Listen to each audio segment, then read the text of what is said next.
Good afternoon. Welcome to Match Day. I'm Vince. We have Ian on as well. And in the middle, at least on my screen, it's Kirk Nelson, who is with Missouri State. And Kirk, just want to make sure that you have audio, so maybe say hello. Hello, everyone. Awesome. Good.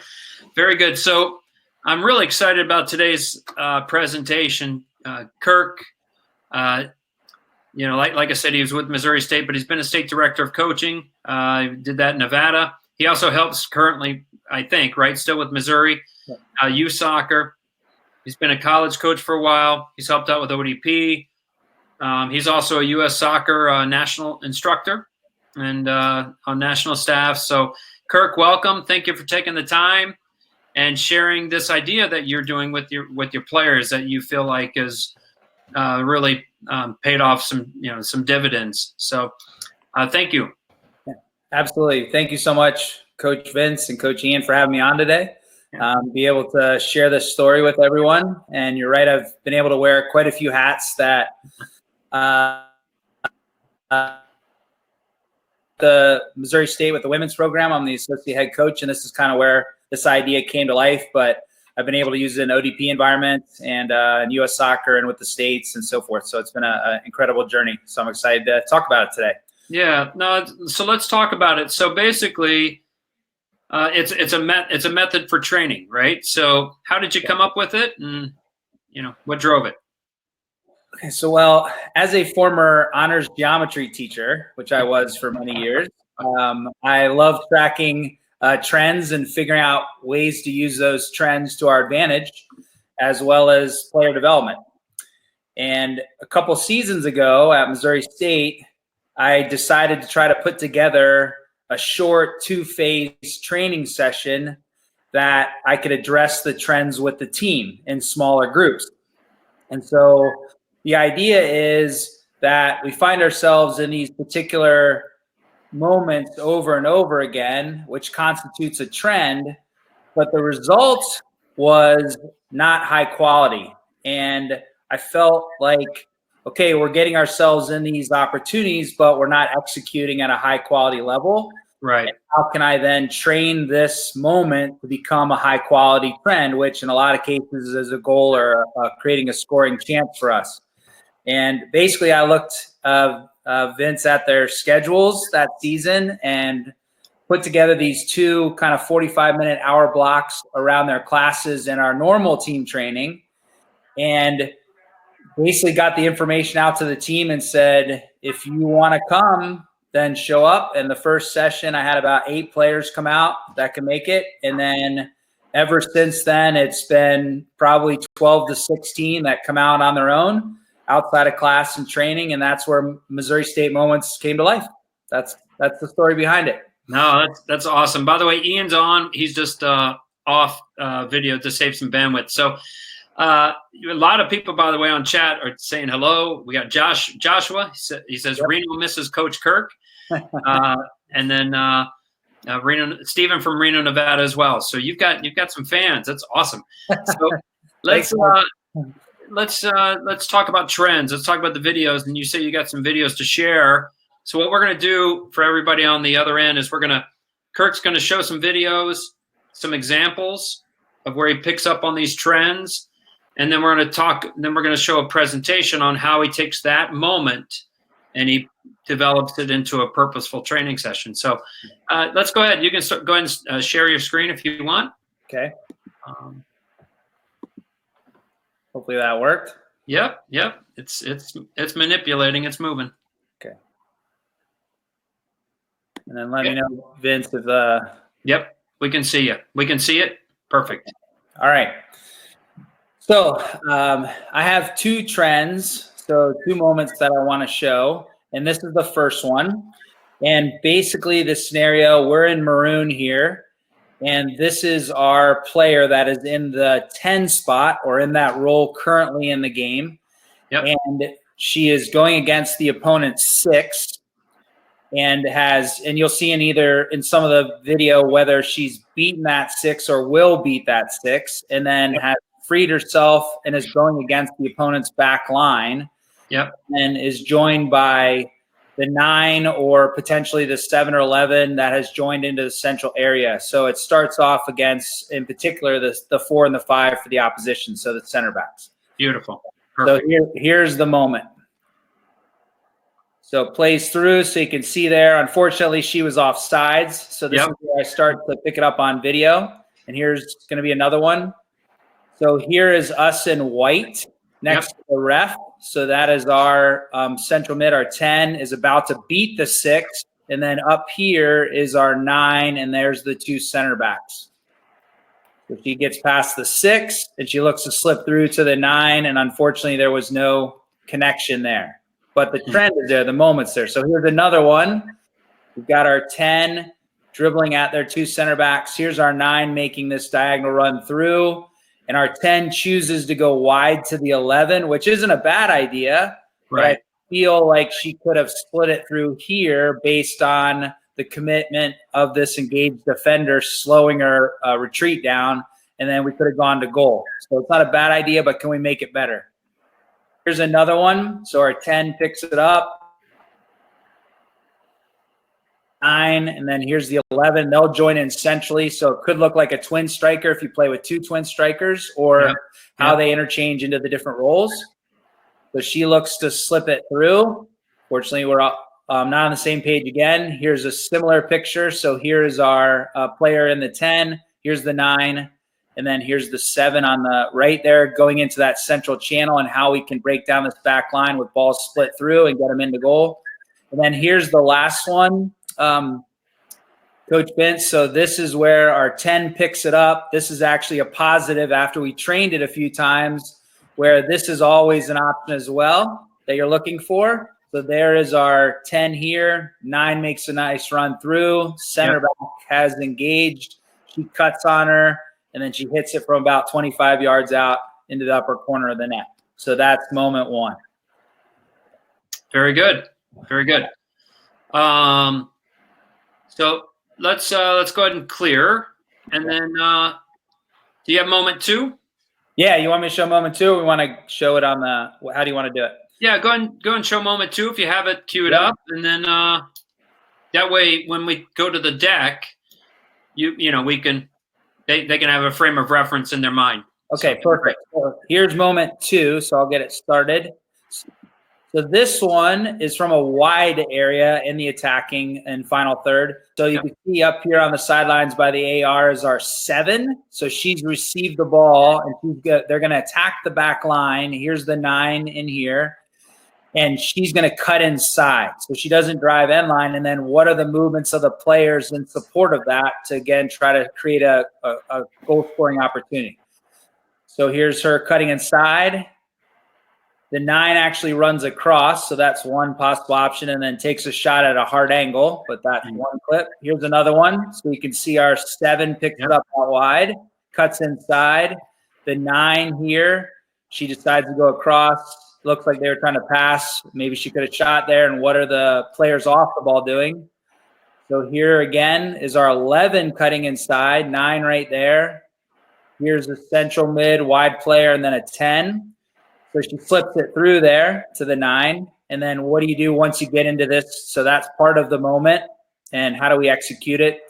And unfortunately, they end up getting it and clearing it. Here's another one. I think you like this one, Vince, when we looked at this. Is where the initiative shows a little magic there. Cuts, maybe she should have shot it right there. But then what is everyone else doing off the ball as well to support? And then here's some success. So here's our 11. This is after we trained it a bit. This is our 9 actually overlapping. So coming from not across the face of her, cuts inside.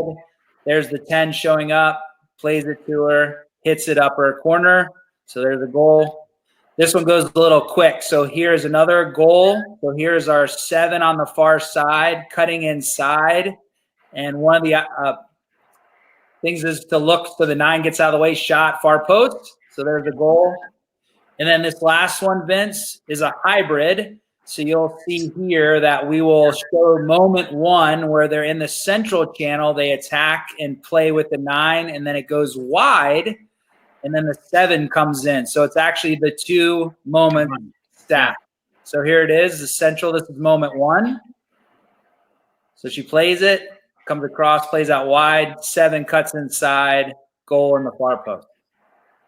Not bad. There you go. Good finish. Yeah. Awesome. No, that's great. So we got 2 moments. And so the goal is to obviously keep continuing on these moments. And I'll take off the whiteboard. Okay. So what I'll do now is let's go to the slide deck and let's talk about how you would kind of take those moments. And like you said, you invited them in, right? Just kind of looked at their schedules, their class schedules. We could talk about how club coaches might be able to do this, but let's go ahead and start this, and then we'll go from there. So, perfect. And by the way, feel free, Kirk. So you should have control, like we at the bottom, so you can advance these and go from there. And by the way, Kirk has been very generous and saying that he will share this deck with anybody that wants. So go ahead, Kirk. Yep. Thanks. All right. So hopefully you guys can see this first warm-up, Vince. Yep. Okay. Yep. So just before I go into the description from a couple seasons ago, but interesting enough, they've continued to come up within the game for our team. And so a lot of it can be based on style of play and your player skill set. But we've built on this and expanded. So we've probably had about 8 to 10 different moments over the course of the last couple of seasons. So how it works with the session is, again, they would come out voluntarily initially, and then they would do a dynamic warm up for about, a handful of minutes, Vince. And then the next phase would be the warm up phase, which I'll show you right here. And it'll last about maybe 6 to 8 minutes. And then we would go into the moment phase is what I called it. And that would be about 20 to 25 minutes. And then they would just cool down a little bit and they're done. So the whole thing takes about 35 to 45 minutes max, with a target RPE for load management of a 2 to a 3. So that's really important to kind of recognize, and I'll say the benefits of that later. So this would be moment 1, the warm up for that. So this is where it was in the central channel with the 10 and the 9. So if I'm drawing here, you can see the 10s here, and I have 2 basic pairs of it. So 2 groups going, and it could be an open space. And what I would do is talk them through different ideas. So I would say, okay, as the 10, what I'd like you to do is dribble straight at your partner, and I want them to create some counter movement and then some type of run in behind, and then the 10 could slip the ball through to them in the warm-up. And then the 9 would collect it, and then they would switch roles. So now the 9 would be on the dribble coming back at the 10. Another idea would be the 10 dribbles the space on either side of the 9, and how the 9 might then adjust their run across or come lower, and maybe even around them, Vince. So they might even overlap them and come in. Yep. And then a third idea might be an up back through, which you saw in the last clip. It could come here, back, and then they spin out and they play them through, and then again they switch roles. And then based on the evolution of going through these moments and the discussion with the players, which has been really powerful, we then said, okay, let's have the 9 and the 10 in this scenario over here where they're both faced. And then in a situation where the back line is dropping, which happened in a couple clips. And now how does the 10 go on the dribble and the 9 make runs from that perspective, then collects the ball and they just switch roles and go the other way. Yeah. So that would be the warm-up.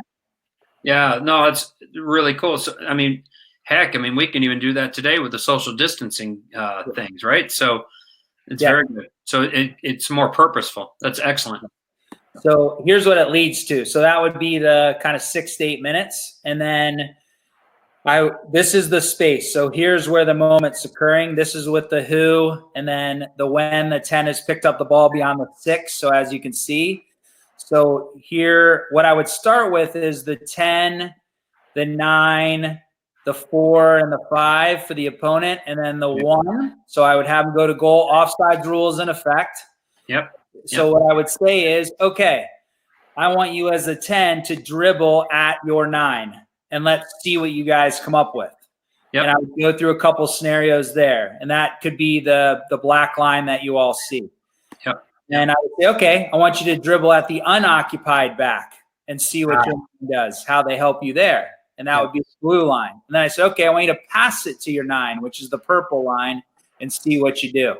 And so what's great about it, Vince, is it's open-ended. The solutions were pretty endless. And then we would talk about the cues of how to execute each of those movements, and when we would pass the ball, the technique behind the ball, the weight of the pass, all that stuff, the angle so that the keeper would get it, all that stuff. And so we went through this. And what I would do, Vince, is this would just be potentially one session. So I would maybe do that for 20 to 25 minutes, and I'd be like, all right, we're done. We will then pick up on this in the next session. And then after we had done this a couple times, what we did is we expanded it by adding the 6 as a recovery player for the opposition. You could also add in the 7 for you and the 11 with a 2 and a 3. And then you saw a couple clips where they entered in, or you might just have the 7 for the first part. And now we have the 11. And so maybe you just work in this space and see how they might be able to help and manipulate through with a 4, 5, and 2 defending and so forth. So we went through these different scenarios, and it just kept building and building. And then obviously putting video, and then how it affected us in the game or from the games that we were playing. So it was just a neat way to build off this central initial picture. Yeah, no, and video doesn't lie either, right? So it was great, and they can reference it and kind of see it. And so now it's a little bit of patterns, but they're not, right? Because now they got to read the situation. So I think it's even more impactful. That's great. What the big thing too is I saw a lot more confidence in our players in this area. And now our 9 was saying, okay, the 10's dribbling at me, I don't know what to do, as opposed to, okay, she's dribbling at me, I have a couple ideas now and how we're going to manipulate that. So it gave them a lot of confidence in this area, and they felt really good about that, and they were on the same page. As you saw the initial clips where the trend came from, they weren't. And then they were able to build off that. Yeah, I mean, going back to your math days, right? This is kind of like an if-then statement. So a little bit. Right. Yeah, go ahead. And here's the just that you saw in the video as well, is now what I do is the exact same kind of sequence and building, but I would start with the 4 and the 5, and they would start higher up the field, and the 9 would start lower. And what I would tell the 4 and the 5 is, as soon as the 10 goes on the dribble, there's no pressure on the ball, I want you to drop. So they would drop 8 to 10 yards, and then that would give us that scenario as well. And then what we started to look at is, when does the 10, because I'm sure we've all had the moment where our midfielder picks up the ball and we have these screaming forwards that are yelling for the ball, and then the 10 passes it too early, and when they have space to dribble. So this shows that they can go in that. Then maybe if the 4 or the 5 here stops retreating, now you can slip that ball through. And then we can get ourselves in. And then we would then layer it and add the 6 and the 7 and 11 and so forth. So it just gave us another picture of, and the idea, Vince, is sometimes we're going to face a back 4, which we saw in the video, that's already in place and organized. And sometimes we're going to face a back 4 that is retreating and looking to organize. So how do we break that down? And that was the premise behind it. No, it's fantastic. It's good. These are good pictures too. Very good. All right. So here is moment 2. And so this would be, they do their dynamic, and here's the warm up. Right. And so what I would do with this, the other one was open space. This I put like a triangle of cones out, and I'd try to put them in the area of the field where we would be playing. And so they're about, I'd say, and it's in the slide deck, but I'd say it's about probably 20 yards this way by 10 to 15 this way. And I'm going to start over here on the right. So there's the 7. So I showed the picture of the 7 getting the ball out wide. And they basically go on the dribble inside. That's the moment. And then here's the 9. And what the 9 then does is run either across the front of them. They can go around them, behind them. but they'll make that type of run, and they might do a counter movement first and then make the run. And then the 7 can slip the ball in before the 9 gets across their vertical, after the 9 gets across their vertical. I kind of left it open to them and how they did that. And then what it ended up is the 9 would end up here with the ball. The 7 would keep running and end up here. And that's what this picture is down here. So they would just switch roles. Yeah. And now the 9 would dribble inside, 7 would run across or behind. And so and if I had multiple pairs, I would just have a pair go up and back, and then I would have the next pair go up and back. And so again, it's really low load. Yeah. Low RPE, because they're going to have team training and some other stuff that's coming up. Okay. And then this scenario, just variation is the 11 has it. They dribble inside. The 9 does this counter movement in purple, and they do a little wall pass. Yep. And the 11 picks it up and attacks this space. The 9 then goes around them, and they play it back. And then they just go back to those cones, recover to those cones, and then they switch roles, and then they do it again. Gotcha. So the interesting thing was about this is, since you're a lot of times right on the edge of the 18 right here, this ball played through. If it's too heavy, especially if some of you play on turf, which we play a lot of games on turf, just rolls out of bounds.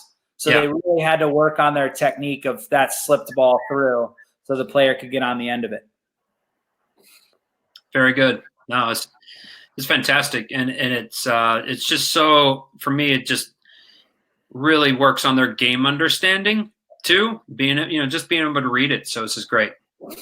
And I think one of the things too that I don't believe I mentioned, Vince, is that I would build pressure. And what I mean by that is when I was initially introducing it, like the 3 and the 5 here in this picture, they might be at 50% where there's no hard tackling. Okay. But I still wanted them to do the correct realistic movements, and then we would build to full pressure, and then it would be live so that they had multiple options that they would try. So we'd always get to full, but it wouldn't be for more than, a few minutes, again, because of the load management within this environment.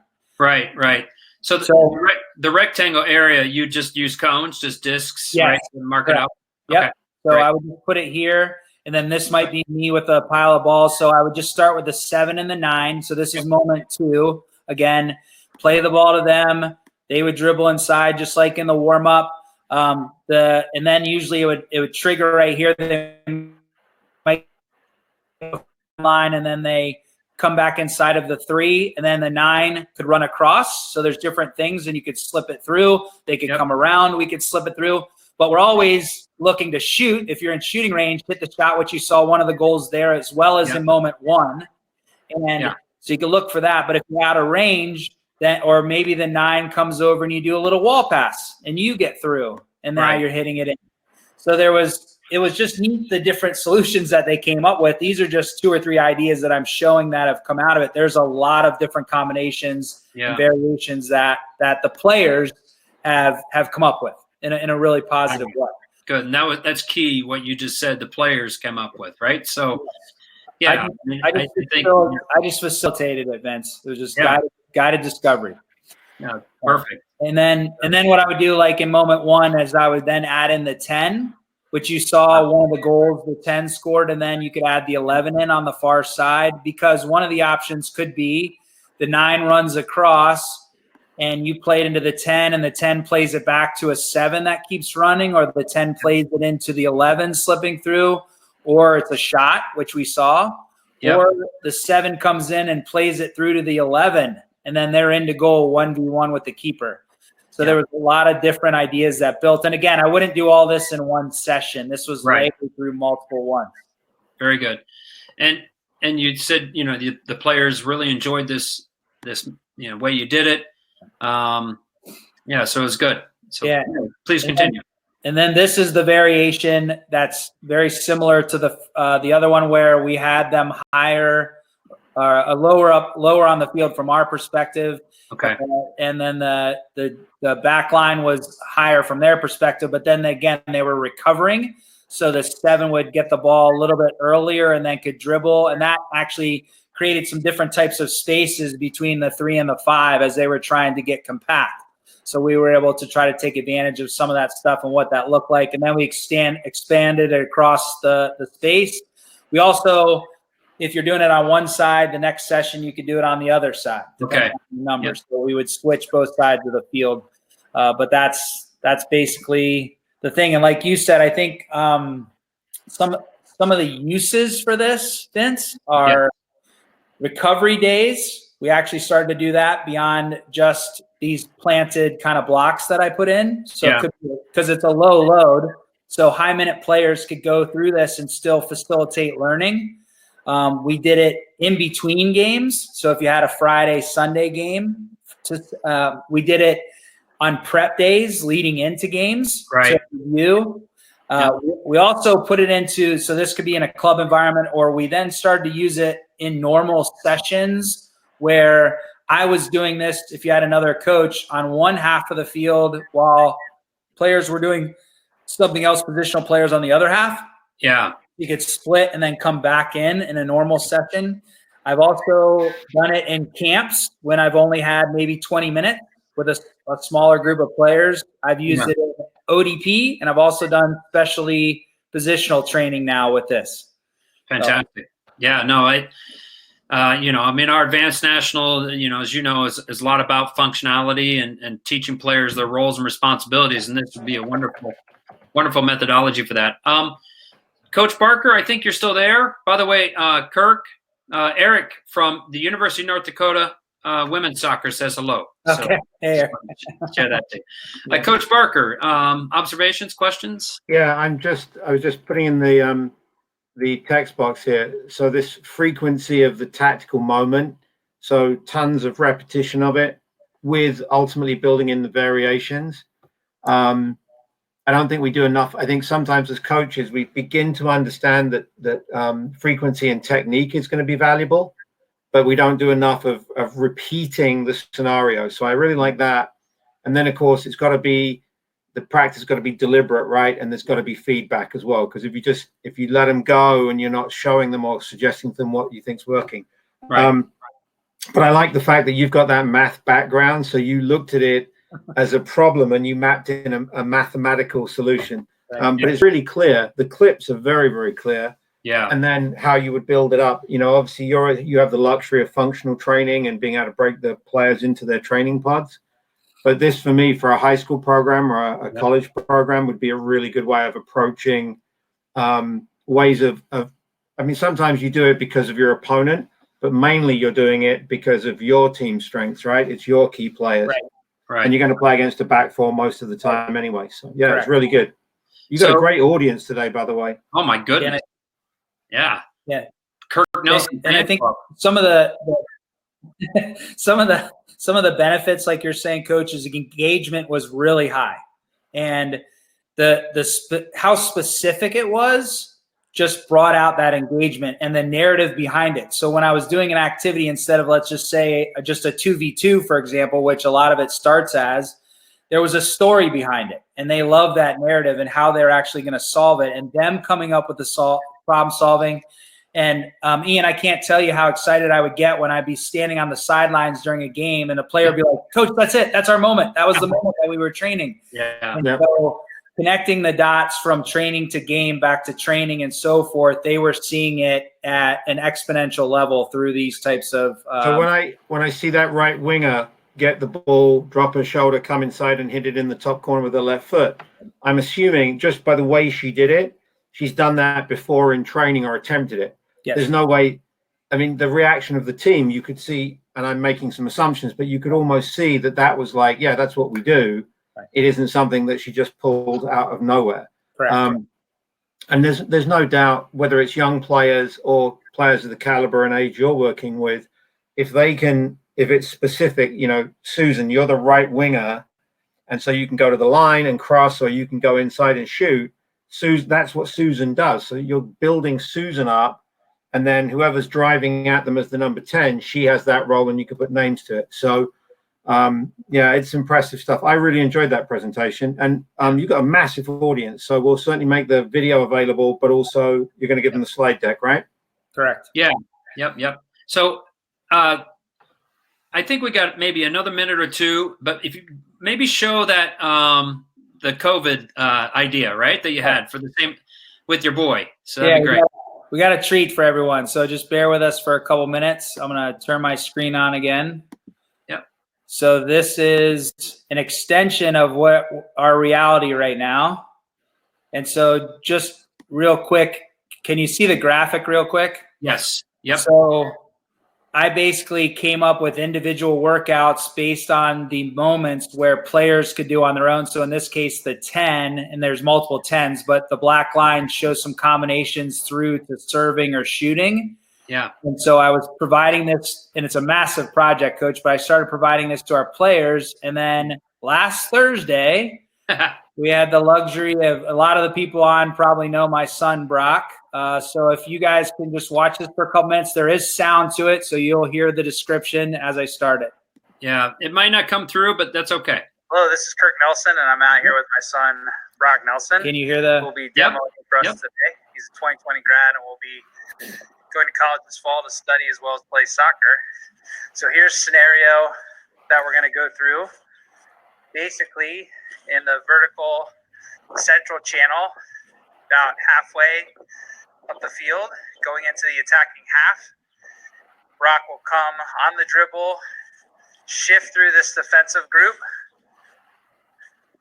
We'll then execute a wall pass around the next defender, and then we'll have gotten into the space beyond the opponent's 6, and we'll then try to break the back line with the pass, attempt to clip into that chair to the left, or driving it through the seam into that blue chair as well for runners going to goal. And those 4 cones represent the back 4 that he'll face, and then he'll break the line to follow that executed pass. All right. Here's some clips. There's no sound of this, but this is Brock attempting it.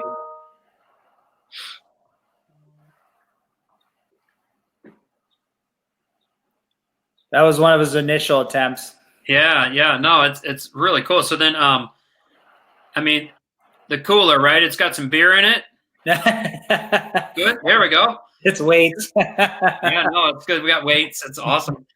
And then, of course, the Hoosier would say beer, but yeah. That's how long we like to have the grass in the Midwest as well. Yes, exactly. And there he nails it. Yeah. There you go. And then, so I'll kind of scroll through. So I went through. Uh-oh.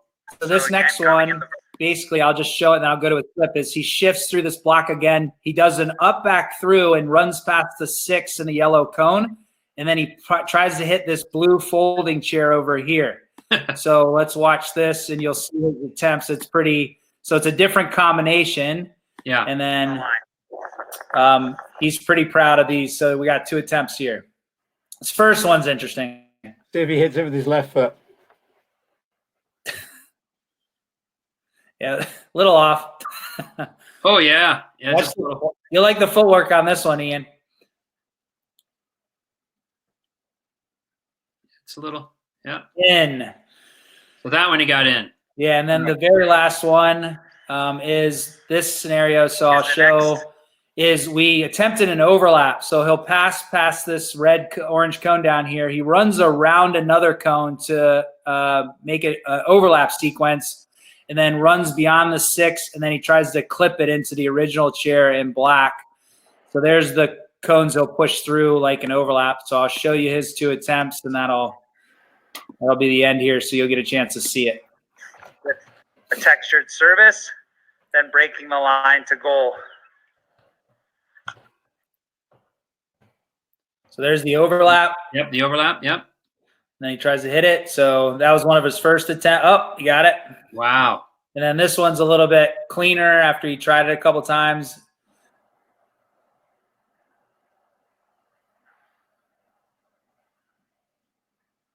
Okay. There you go.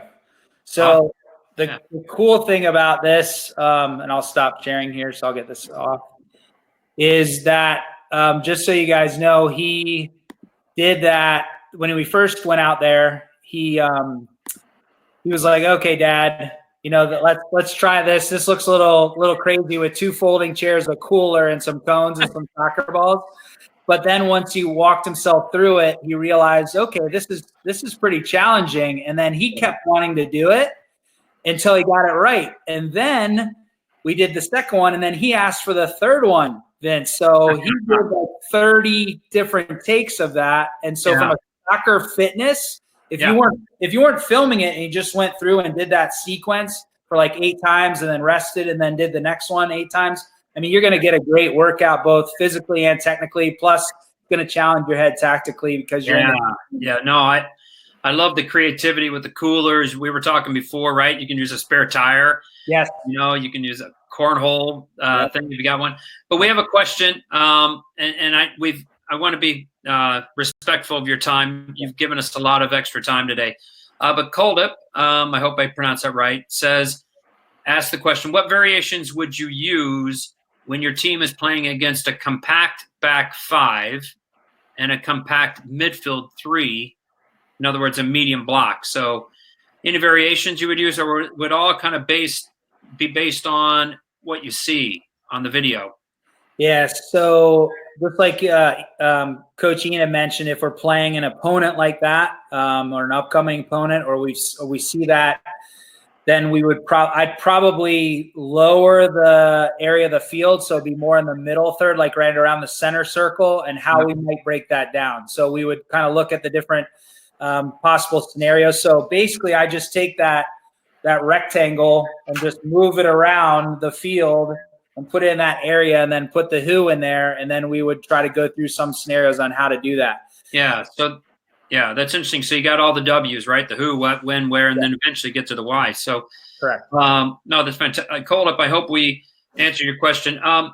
And if anyone has more questions for Kirk, maybe email me. I'll forward it to him. Or Kirk, what's your email? And I'll just type it in the box, and that way people can. It's my name together. So KirkNelson. So Kirk Nelson and it's MissouriState.edu. Okay. All right. I hope I got it. I think I got it right in the chat box. So if anyone has questions, thank you so much for your time. This has been outstanding. Really good crowd. And and thank you for just being generous to share this and share the Missouri State way. And appreciate it's been wonderful content. So thank you. Great stuff. Thank you. Thanks, Kirk. Thank you so much for having me, everyone. No, thank you. We'll have another one someday. All right. Thanks, Kirk. Thank you, everybody.